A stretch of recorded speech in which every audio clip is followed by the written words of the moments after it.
Good morning সবাইকে। আমার morning শুরু হয় ভোর 3টে-4টে থেকে, কারণ তখন আমার ছেলে ঘুম থেকে উঠে পড়ে। এখন বাজে সকাল 6:30। এইমাত্র আমার ছেলে ঘুমালো, তাই আমি বিছানাটা পরিষ্কার করে নিচ্ছি। বিছানা নিয়মিত পরিষ্কার করা উচিত। আমি প্রতিদিন সকালে উঠে আগে বিছানাটা ঝেড়ে পরিষ্কার করে নিই, তারপর বাকি যেই কাজগুলো আছে সেই কাজগুলো সারি।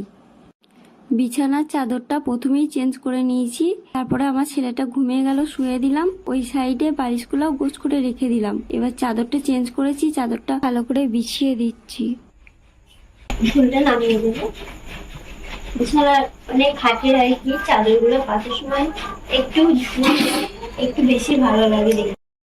বিছানাটা গোছ করা হয়ে গেছে, আর এইদিকে দেখো জামা প্যান্টগুলো এলোমেলো হয়ে পড়ে আছে। এই জামা প্যান্টগুলোকে ভাঁজ করে গুছিয়ে রেখে দেবো।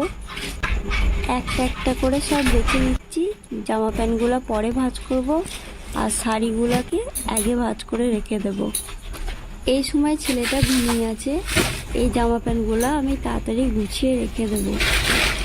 এই ভিডিওটা কেমন লাগছে কমেন্ট করে জানাবে। লাইক কমেন্ট শেয়ার করতে ভুলবে না। যারা নতুন আছো চ্যানেলটিকে সাবস্ক্রাইব করে পাশে থাকবে। এই চুড়িদারটা আমি নিয়েছি, নতুন পরা হয়নি, ভাবছি আজকে আমি পরবো।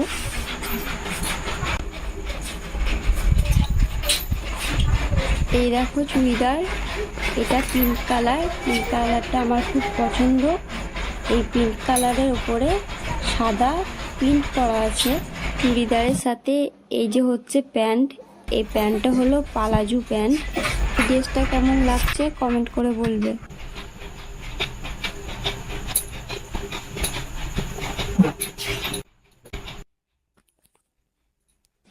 ঝটপট কাপড়গুলো ভাঁজ করে নিই। এখন ছেলেটা ঘুমাচ্ছে। ঘুম থেকে উঠে পড়লে পরে ওকে নিয়ে খাওয়ানো, তারপরে ওকে ঘুরতে নিয়ে যাওয়া, কখন যে সময় কেটে যায় নিজেও বুঝতে পারি না।